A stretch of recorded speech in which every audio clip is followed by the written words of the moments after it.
Les doy la bienvenida a un nuevo encuentro. En el encuentro de hoy vamos a estudiar las enfermedades inmunosupresoras y anemizantes de los felinos. ¿Sí? Basado en el módulo de enfermedades infecciosas de los felinos, vamos a empezar a conocer un poquito de estas enfermedades.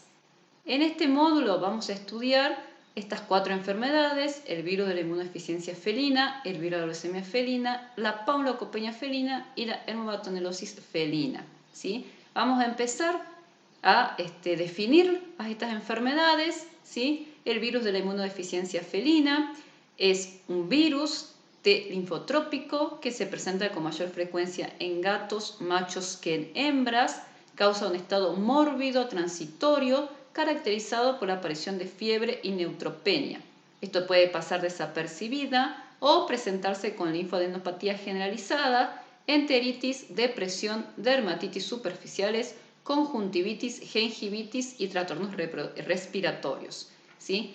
Debemos recordar que justamente el virus de la inmunodeficiencia felina es un retrovirus de la familia de los lentivirus. ¿Sí? Entonces ya podemos nosotros ir conociendo a la gente, pensando en cómo van a ser justamente los síntomas que vamos a ver en el animal enfermo con este virus. ¿Sí?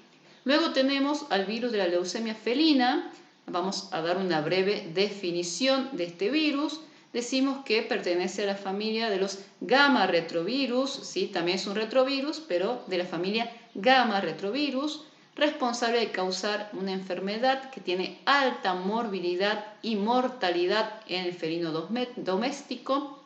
Es capaz de desarrollar neoplasias en el huésped, ¿sí? Produce inmunosupresión, desarrollo de neoplasias, anemia, leucopenia, desórdenes inmunomediados, trastornos reproductivos y enteritis. En este módulo también vamos a estudiar a la paulocopenia felina. ¿Sí? La paulocopenia felina es un parvovirus, el parvovirus felino, que tiene tropismo por células en rápida división o en activa división. Afecta a los félidos de todas las edades, siendo más susceptibles durante el primer año de vida, con desórdenes reproductivos, nerviosos o digestivos. ¿Sí? Y también vamos a ver en este módulo la hemobartonelosis felina. La hemobartonelosis felina está causada por una bacteria que es el Mycoplasma haemophilus, que son micoplasmas hemotrópicos que infectan los eritrocitos adheriéndose a la superficie de los mismos, produciendo una anemia hemolítica, ¿sí? Que es una de las principales causas de la anemia en gatos. Por eso el módulo se llama enfermedades anemizantes e inmunosupresoras. ¿Sí? Bien, como siempre le digo, estudiar enfermedades infecciosas, nosotros podemos hacer justamente una descripción de cada una de estas enfermedades, pero eso se lo vamos a dejar que ustedes lo lean de los libros, que va a estar mucho más completo que lo que uno podría comentarle brevemente o en poco tiempo.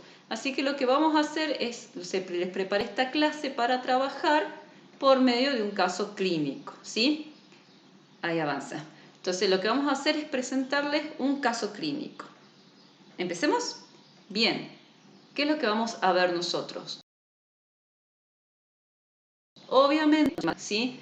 El motivo de la consulta es que una gata siamesa, que vemos acá en la foto, de 5 años de edad, se presenta con un problema de depresión, letargia, diarrea ocasional y pérdida ponderal.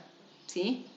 Durante la exploración se aprecia deshidratación, palidez de mucosas, disnea evidente y una taquicardia que se les encuentra compensada. ¿Sí? Más información. ¿Qué es lo que nosotros vamos a ver de este animal? Por supuesto que por la edad 5 años y por esa pérdida ponderal, lo primero que vamos a solicitar es un examen complementario que va a ser un hemograma completo y una bioquímica sanguínea. ¿Sí? En el hemograma, que es lo que nos vamos a centrar en el tema de hoy, va a ser en el hemograma. Van a preguntar, ¿por qué en el hemograma? Bueno, justamente porque como estas enfermedades son todas anemizantes y inmunosupresoras, es el estudio complementario que más información nos va a brindar. Así que lo que vamos a ver es que en el hemograma mostró un hematocrito del 12%. Leucopenia, que estaba en valores de 4.250 microlitros por microlitros, ¿sí? presentando linfopenia, que tenía un valor de 1743 justamente glóbulos por microlitro, ¿sí? Y basándose, por supuesto, en la observación del frotis sanguíneo, se clasificó a la anemia que presentaba el animal como normocítica, normocrómica y arregenerativa, ¿sí? Justamente, ¿por qué decimos que era arregenerativa? Porque tenía ausencia de reticulocitos y otros signos de regeneración, como puede ser también eritrocitos nucleados. No había justamente de este tipos celulares, por lo que se da, y aparte de que no existían estos tipos celulares, también se veía la formación de Rowlex o piras de monedas y megacariocitos circulantes. ¿Qué nos da toda esta información del hemograma? Por supuesto, con la anemia clínica de la palidez de la mucosa, que está afectada a la médula ósea del animal, ¿sí? Entonces, nosotros, basado en esto, tenemos que pensar qué enfermedades infecciosas, porque estamos en la materia de enfermedades infecciosas, podrían afectar al animal, ¿sí? Y como diríamos, sobre todo su médula ósea, porque está afectada. Podemos pensar en las 4 con las que estamos iniciando, ¿sí? En la anemia infecciosa felina, en la paulocopenia felina, en el SIDA felino y en la leucemia felina, ¿sí? Acá, un poco para recalcar, ¿sí? En esta diapositiva están los nombres de las enfermedades, ¿sí? Así son los nombres de las enfermedades.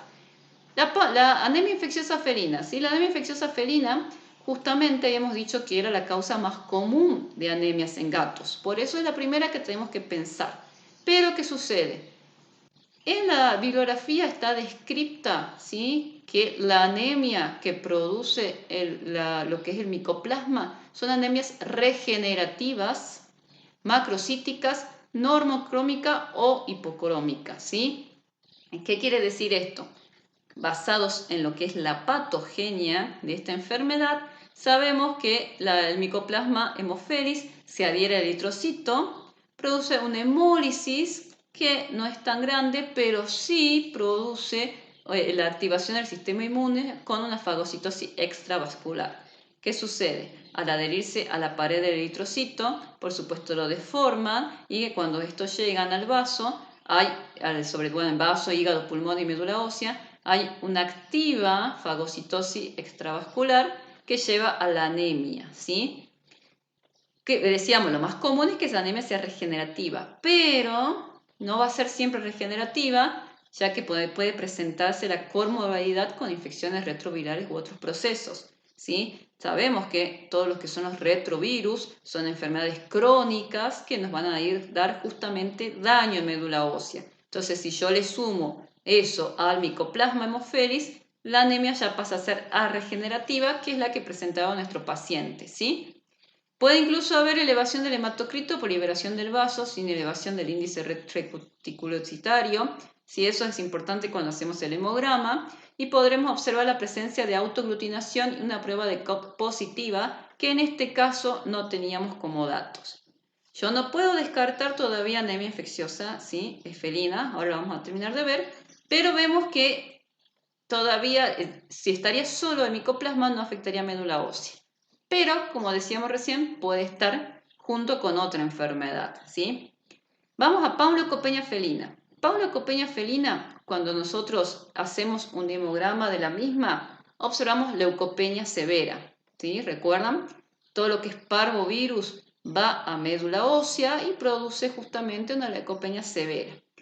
Pero bueno, se dice que a medida que evoluciona la enfermedad, ¿sí?, sobre todo en los gatos que progresan favorablemente, la serie blanca se normaliza y puede aparecer una anemia entre moderada a severa si es que existe una diarrea hemorrágica, ¿sí?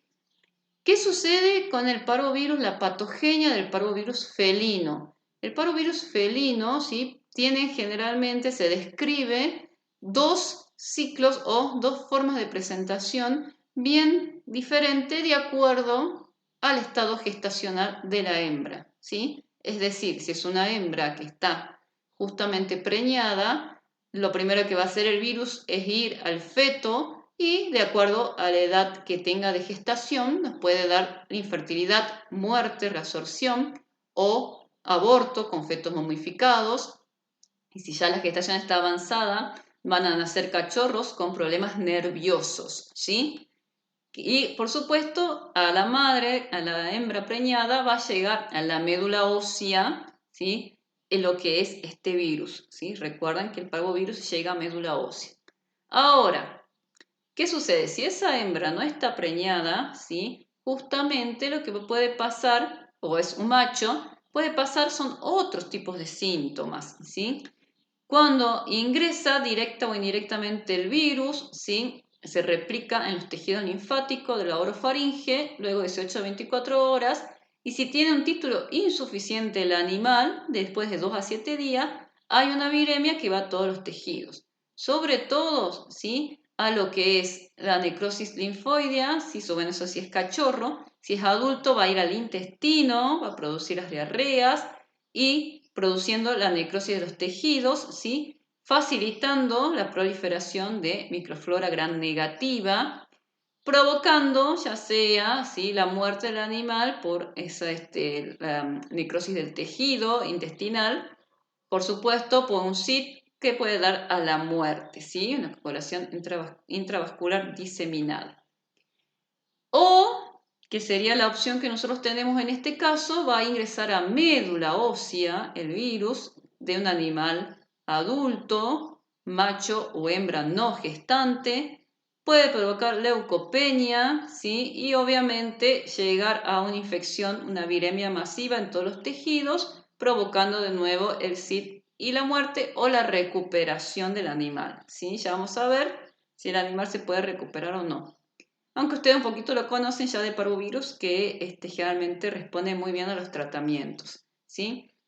¿Qué sucede cuando yo tengo un título adecuado? Cuando tengo un título adecuado no hay signos clínicos, ¿sí? Entonces, generalmente lo que se observa en la clínica es la afección de la paulocopenia felina en las hembras en gestación, porque ustedes saben que en ese momento el estrés que se produce por la gestación bajan los títulos de anticuerpo, entonces el virus puede replicarse y producir abortos o infertilidad, ¿sí? Y en los gatos adultos generalmente no producen la enfermedad o muchas veces también enfermedades asintomáticas, ¿sí? Lo vamos a retomar, no se preocupen. El SIDA felino. El SIDA felino, ¿sí? Habíamos dicho que era un retrovirus, un lentivirus. Tiene como característico esta enfermedad que es crónico, ¿sí? ¿Se acuerdan? Los lentivirus son crónicos, ya que provoca la depresión de la relación de los linfocitos CD4+ con CD8+, ¿sí? Debido a que el órgano blanco de este retrovirus es el linfocito TCD4+. Ese es el órgano blanco, ¿sí? Ese linfocito es el que tiene los receptores para que ingrese el virus. Ese linfocito es en donde ese genoma va a quedar justamente asociado al ADN del linfocito y en donde cíclicamente va a desarrollarse este virión, ¿sí? Que puede o no ser después un virión infectante.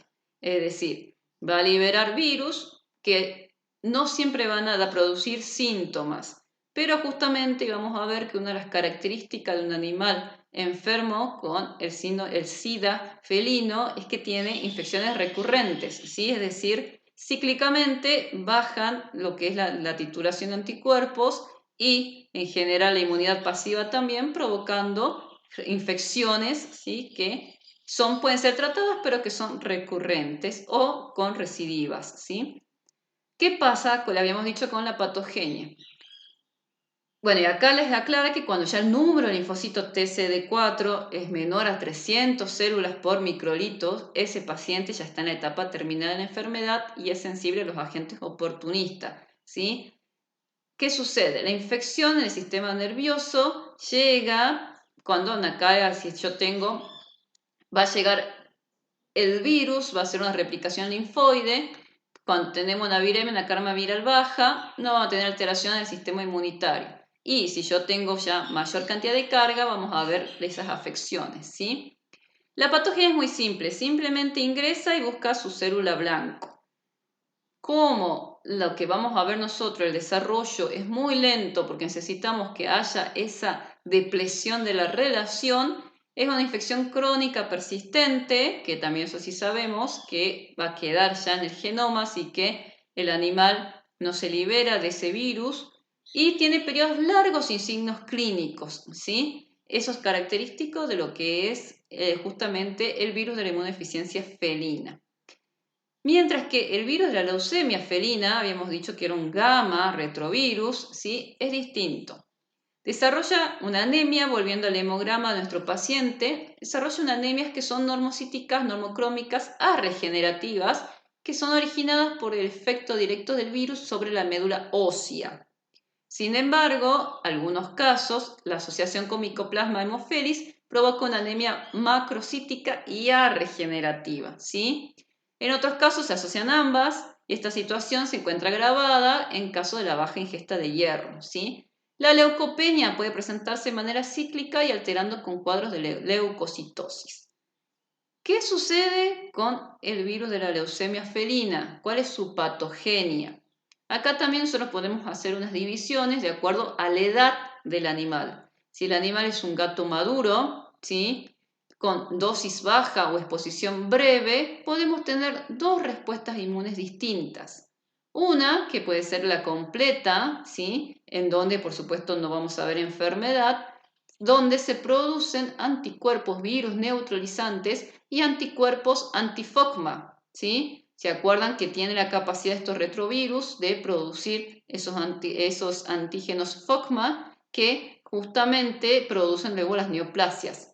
Si el animal tiene un sistema inmune que está completo para poder responder, va a ser anticuerpos anti-FOCMA sin ningún problema, ¿sí? Sin enfermedad, obviamente libre del virus. Ahora, si esa respuesta inmune es incompleta, pueden suceder dos cosas. Si es incompleta, puede ser que solo se produzcan anticuerpos virus circulantes, ¿sí? Digamos, virus circulante, virus neutralizante. Entonces, no va a haber viremia libre de VILEF y de neoplasias. ¿Por qué? Porque obviamente si son virus neutralizantes, ya neutralizamos a todos los virus que ingresan. Pero, ¿sí?, si quedan justamente los FOCMA, va a haber una viremia persistente donde no va a haber desarrollo de neoplasia, pero sí de enfermedades relacionadas, ¿sí? Si el anticuerpo que se forma es un anticuerpo anti-FOCMA, no vamos a ver desarrollo de neoplasias, pero puede haber otro tipo de patologías asociadas a la leucemia felina. Cuando el gato es joven o la dosis de exposición al virus es alta, ¿sí?, y la dosis justamente infectante del virión es alta, nosotros vamos a tener ya una situación de enfermedad. ¿Qué enfermedad produce la leucemia felina? Bueno, tenemos muchos síndromes que puede producir este virus, ¿sí? Por ejemplo, cuando tenemos la inmunosupresión, la viremia persistente, relacionados al VILEF, puede producir citoproliferación, ¿sí? Citoproliferación, es decir, va a producir neoplasias a nivel de la médula ósea, provocando linfosarcomas, leucemias o enfermedades mieloproliferativas, ¿sí? También puede producir, si la neoplasia que se forma no es justamente en la médula ósea, sino que es una citodegeneración, ¿sí? Ahí afecta la médula ósea y lo que nos provoca es al contrario, que no haya directamente células, provocando anemias, panleucopenias y enterocolitis también puede llegar a producir, ¿sí? Cuando produce inmunosupresión el VILEF, produce infecciones crónicas y abre la puerta a otras infecciones como la hemobartonelosis que estábamos recién comentando. También puede producir, ¿sí?, acá dice otras relacionadas al VILEF, glomerulonefritis y abortos, ¿sí? La hembra preñada puede abortar por el virus de la leucemia felina o puede haber también una transmisión vertical y nacer esos animales con el virus, ¿sí? Siendo justamente, dependiendo de la dosis infectante, es probable que produzca alguno de estos síndromes asociados al VILEF, ¿sí? Todo esto es lo que nos da como datos esta anemia del animal, más la depresión, más la deshidratación que tenía. Decía también diarreas cíclicas, es decir, hay datos que nosotros nos pueden hacer pensar. Pero como siempre decimos, son 4 enfermedades distintas, entonces, ¿qué podemos hacer para acortar el camino y llegar más, ¿sí?, a justamente las respuestas de saber cuál es la enfermedad que está afectando a esta siamesa? Bueno, podríamos empezar trabajando con los datos epidemiológicos que me ayudarían al diagnóstico, ¿sí? Ampliando la análisis. ¿Por qué? Porque nosotros tenemos que entender que estas enfermedades son crónicas, son enfermedades que generalmente se presentan en la etapa adulta de nuestro felino, pueden haber adquirido el virus a temprana edad, siendo jóvenes, pero que nosotros vamos a ver recién en la etapa adulta. Entonces es importante conocer cómo era justamente o cómo es la situación de este felino.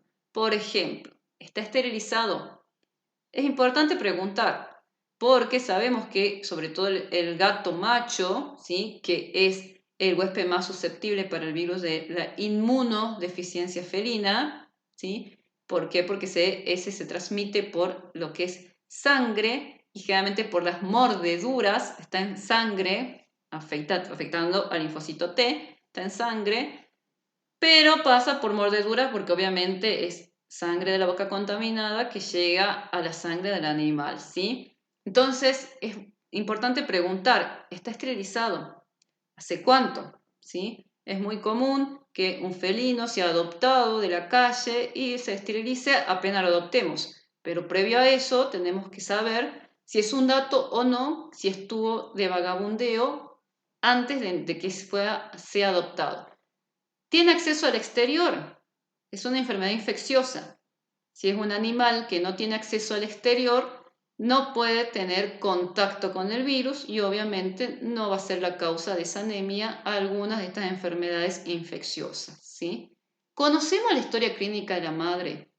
Y volvemos al punto de que son enfermedades crónicas donde sobre todo en el virus de la leucemia felina hay una transmisión vertical. Entonces es importante saber si es que se cuenta con el dato, cómo es la madre, cómo estuvo la madre, si tuvo algunas otras camadas con algún tipo de problema, ¿sí?, ya sea de este tipo, anémicos, inmunosuprimidos o nerviosos, también pudiendo ser, ¿sí?, asociándolo a lo que es una panleucopenia felina. Entonces es importante saber, por supuesto, si podemos obtener el dato de cómo eran, ¿sí?, las camadas previas de esta hembra madre del animal que nosotros estamos analizando ahora, ¿sí?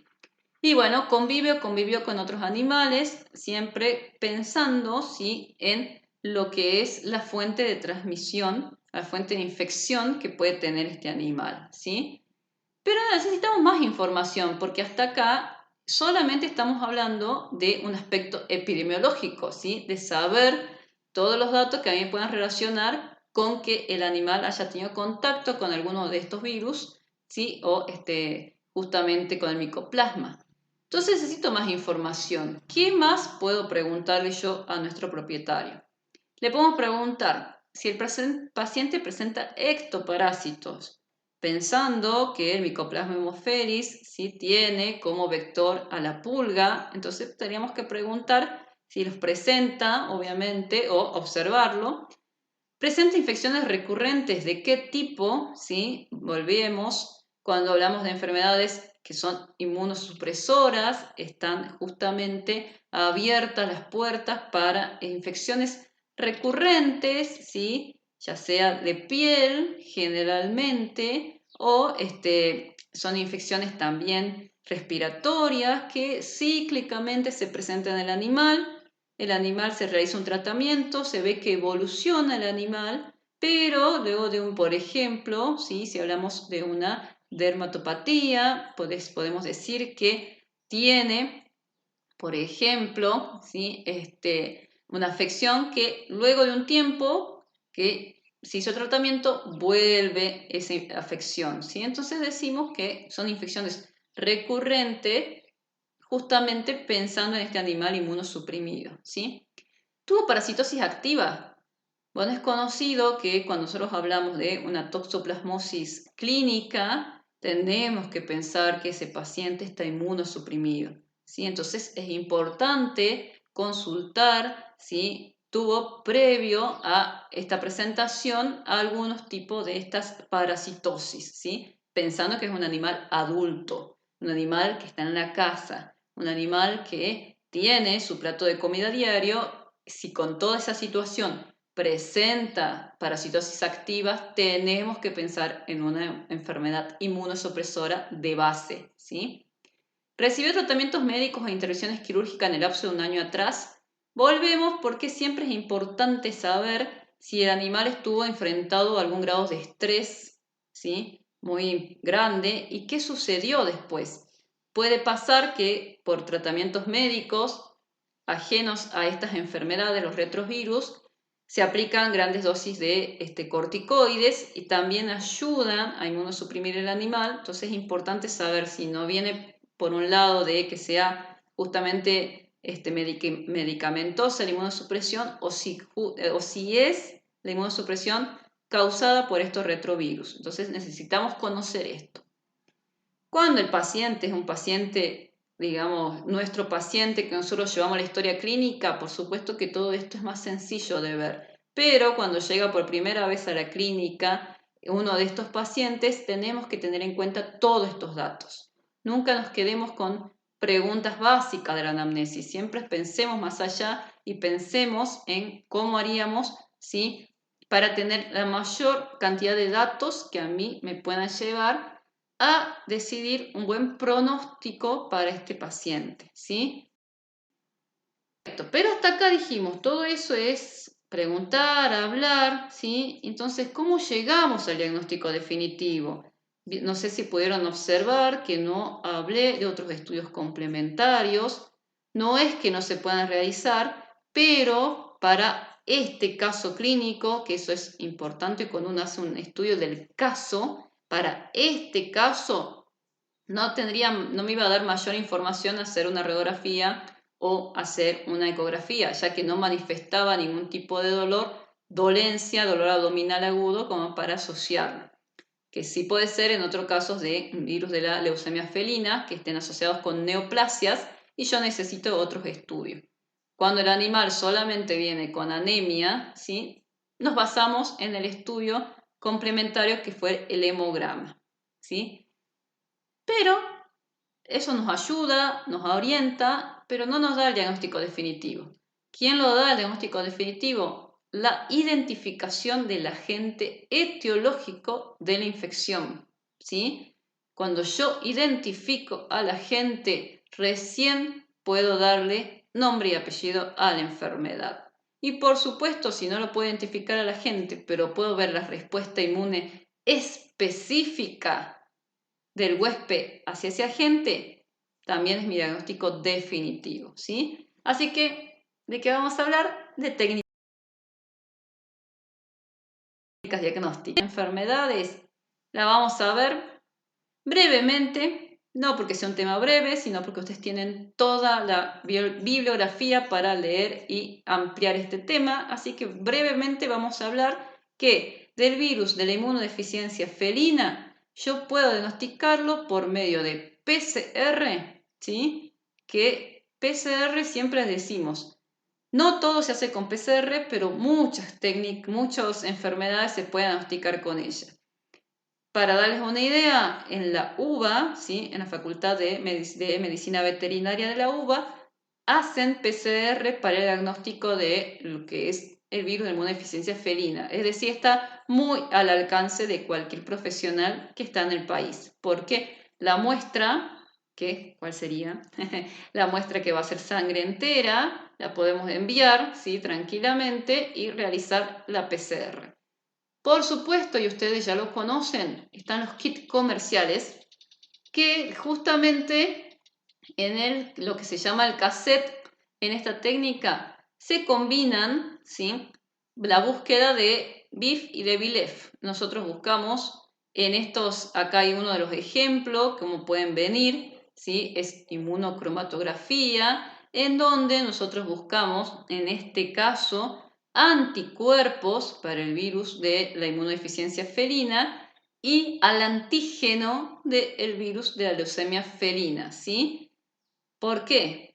Porque sabemos ya que no existen vacunas para lo que es el SIDA felino, entonces yo puedo buscar anticuerpos y saber y estar con la especificidad que me indica esto de que no es vacunal, ¿sí? Porque no existen las vacunas, mientras que como sí existen las vacunas para el virus de la leucemia felina, es mejor buscarlo a la gente, ¿sí? Con estas técnicas para poder de esa forma justamente llegar a un diagnóstico definitivo de esta enfermedad.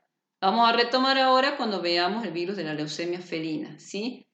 Entonces, para la inmunodeficiencia felina, PCR y kit de diagnósticos comerciales. Lo mismo para el virus de la leucemia felina, ¿sí? Si bien son retrovirus, está muy desarrollada la PCR, tiene alta especificidad y sensibilidad, y como siempre decimos cuando hablamos de técnicas diagnósticas, lo primero que hay que nombrar es cuál va a ser justamente la muestra que se debe enviar para realizar este estudio, ¿sí? La muestra a enviar va a ser sangre, médula ósea o tejidos, buscándolo al virus de la leucemia felina, ¿sí? Sobre todo tejidos si lo que nosotros tenemos es una infección de tipo neoplásica.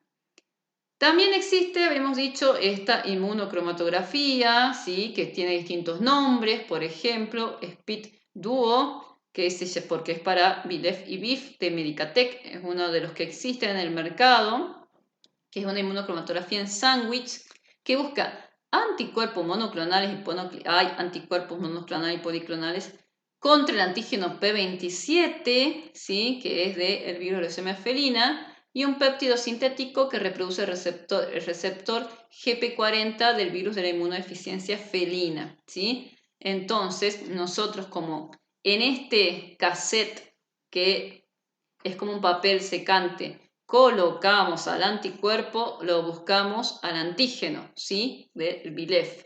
Y en ese mismo kit nosotros colocamos en un antígeno comercial de BIF y buscamos el anticuerpo, ¿sí? Justamente, muestras sangre entera, plasma o saliva. También lo podemos buscar en saliva. Los dos retrovirus van a ser por transmisión justamente de la saliva. Se dice que el virus de la leucemia felina es un virus que afecta a los gatos amigables porque justamente una de las formas de contagio es por una transmisión horizontal por medio de lamidos, ¿sí? Entonces, y también se da mucho, por eso era la pregunta, si conocíamos los antecedentes de la madre del animal, porque se da mucho pasaje también horizontal de madre a cachorro por medio de la acicalación que estas le realizan a sus cachorros, ¿sí? Entonces, podemos buscar saliva, cualquiera de estos agentes, ¿sí? Obviamente, como recomendación, si estamos en la clínica veterinaria, hacerlo con sangre, ¿sí? Es mejor. Vamos a lo que es el parvovirus felino, ¿sí? ¿Se acuerdan? Parvovirus, lo tienen que tener muy fresco. Bien.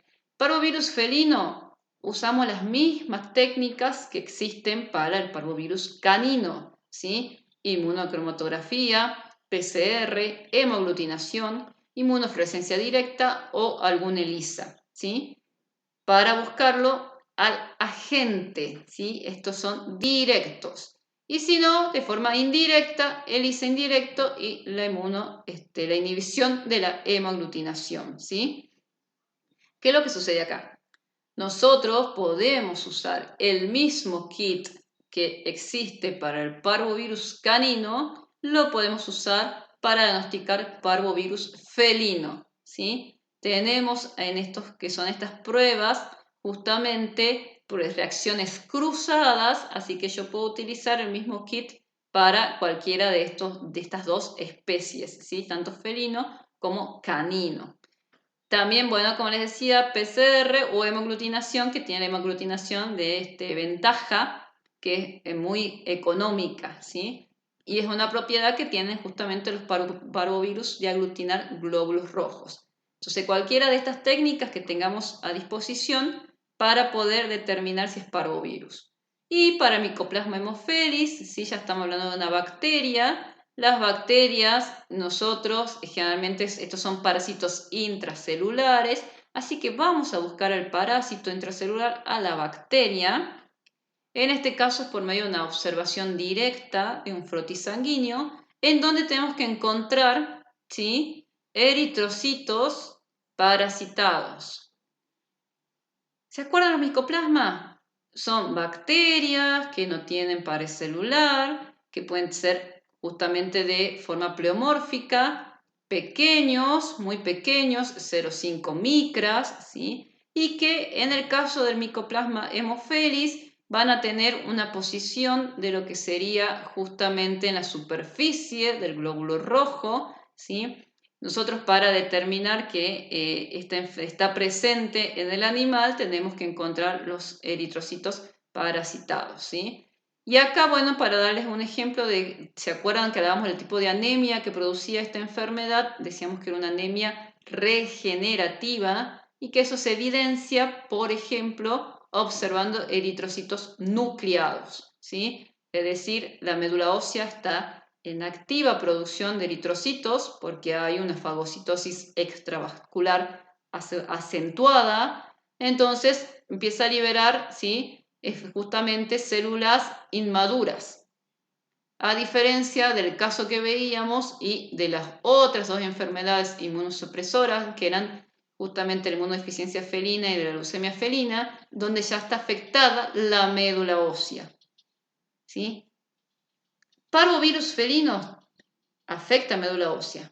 Generalmente, como es un virus, ¿sí?, como todo virus, es intracelular, es un virus ADN, pero no es un retrovirus, no se asocia al ADN de la célula parasitada. Entonces, cuando el organismo puede producir los anticuerpos para neutralizar el virus, neutraliza la enfermedad, ¿sí?, y el animal puede tener el alta médica.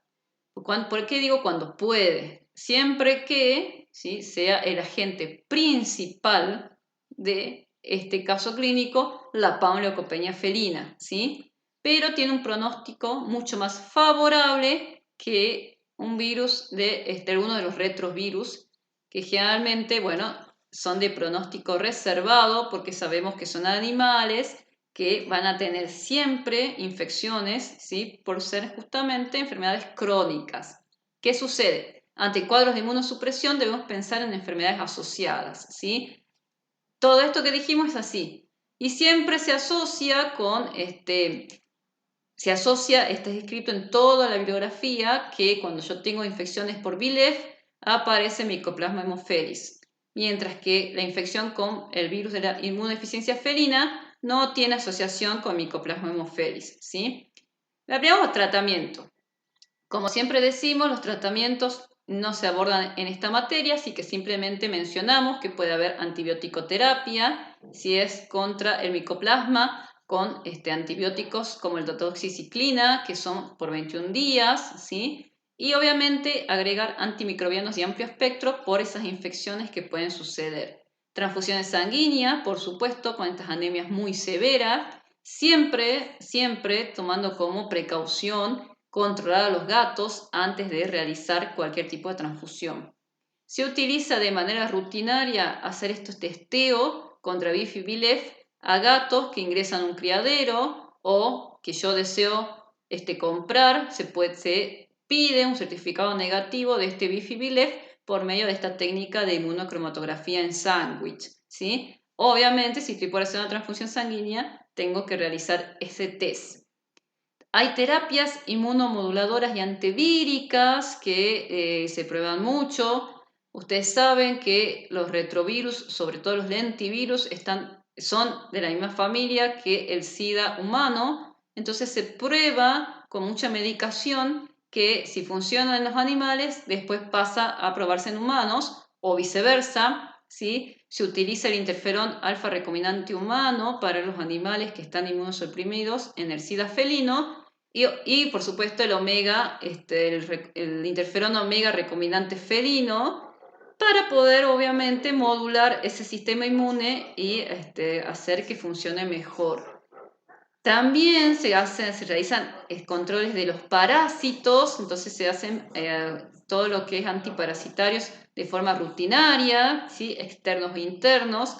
Necesitamos, si este animal ya tiene positivo para el virus de la inmunodeficiencia felina, por dar un ejemplo, necesitamos que no tenga parásitos porque por supuesto pueden provocar parasitosis clínica como la toxoplasmosis, conociendo, sabiendo la importancia que tiene, de que es una zoonosis en la salud pública esa enfermedad. Entonces, siempre un buen control de los parásitos externos e internos. Y obviamente fluidoterapia cuando hablamos de animales deshidratados, con lactato, glucosa, vitamínicos, ¿sí? Para poder darle una mejor calidad de vida al animal.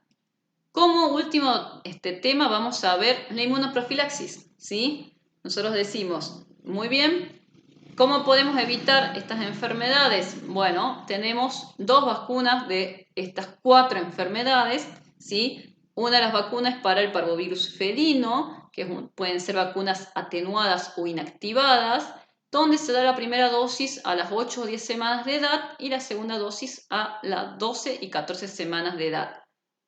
La respuesta inmunitaria de los gatitos, ¿sí? A lo que es el parvovirus es muy buena. No es como en el caso de los caninos que necesitábamos seguir con mayor cantidad de refuerzos. En el caso del felino, con una primodosis y un segundo refuerzo o tercer refuerzo, que es lo que generalmente se hace, tenemos una buena cantidad de anticuerpos circulantes que van a virus neutralizar a la gente, ¿sí? Y también está descrito en la bibliografía que se puede hacer una vacunación anual o cada 3 años, ¿sí? La respuesta del felino es buena contra el parvovirus. Y también eso es una de las causas que no se ve mucha enfermedad clínica, justamente porque la respuesta, lo que ya es poblacional, fue muy positiva. El parvovirus felino generalmente viene en lo que es la triple viral felina, ¿sí? Que tenemos para justamente las enfermedades paulocopenia felina, para la rinotraqueitis felina y para el calicivirus felino, ¿sí? Son todos virales. Mientras que, habíamos dicho, hay 2 vacunas. Existe una vacuna que es para la leucemia felina, ¿sí? Contra el virus de la leucemia felina. Esta es una vacuna recombinante del virus de la leucemia felina con carinipox, ¿sí? Esta vacuna, tuvo muchas controversias al inicio de cuando empezó con lo que son las vacunaciones contra este agente. Por los ayudantes que tenían las vacunas se formaban mucho los que son justamente los sarcomas post-vacunales, ¿sí? Que el gato es muy sensible a la formación de ellos. Entonces, en una época se dejó de vacunar contra esta enfermedad, pero esta que les pongo acá, la recombinante, justamente al ser recombinante no utiliza ayudantes, entonces es mucho más factible su uso sin la contraindicación de que se produzca el sarcoma, ¿sí? Primera vacunación a partir de las 8 semanas y se puede dar la segunda dosis 3 a 4 semanas después con la revacunación anual, ¿sí? Podemos hacerlas, por supuesto, en el mismo momento con la triple felina no tenemos ningún tipo de objeción. ¿Qué vamos a decir de esto? ¿Es de rutina o generalmente es la que más común en los cachorros, la triple felina que tenemos contra el agente del parvovirus felino? ¿Por qué? Porque el parvovirus felino, el huésped más susceptible son los animales jóvenes, hasta el año de vida, ¿sí? Entonces es bueno prevenir con la vacunación. No es así con la leucemia felina, que si nosotros tenemos una infección vertical, es probable que ya nazcan con el virus, tener lo que justamente son los virémicos persistentes y que en este caso no es un virémico persistente que sí lo reconoce como ajeno al virus, pero al ser un retrovirus quedan con infecciones persistentes, entonces realizar una vacunación no evita que el animal pueda presentar signos en algún momento de su vida, ¿sí? Entonces, generalmente se recomienda hacer unas vacunaciones cuando yo tengo, ¿sí?, un control muy cuidadoso de los animales. Por ejemplo, en un criadero vacuno al macho, vacuno a las hembras, ¿sí? Previo al servicio, y luego a los cachorros al nacer. Entonces ese es un buen control para evitar virus de la leucemia felina. Si yo el animal es callejero, se puede colocar, pero no me va a evitar la enfermedad como si va a evitar la del parvovirus felino, ¿sí? Todos estos detalles, un poco siempre les digo, en esta clase no teníamos que estar mucho tiempo para hablar de estas enfermedades, así que la idea es que ustedes lean, ¿sí? Puedan encontrar en la información que hace falta. Vamos a seguir trabajando con los casos clínicos, que insisto, es una de las formas de abordar una enfermedad infecciosa. ¿Por qué? Porque la abordamos justamente desde un lugar puntual. Si yo me paro en un lugar para estudiarla y de ahí estudio las enfermedades. Y por supuesto la otra forma que también pueden hacerlo ustedes es estudiar cada una de las enfermedades y después ir asociando con los casos que pueda presentarse. Las dos opciones son buenas y cualquiera de ellas que a ustedes les sirva va a ser la correcta, ¿sí? Pero nosotros vamos a trabajar con los casos para que siempre los relacionemos con lo que sucede en la clínica cotidiana. Esto es todo por esta clase. Nos seguimos comunicando por plataforma, por correo, por Facebook, por YouTube y por supuesto cuando tengamos los encuentros presenciales. Saludos.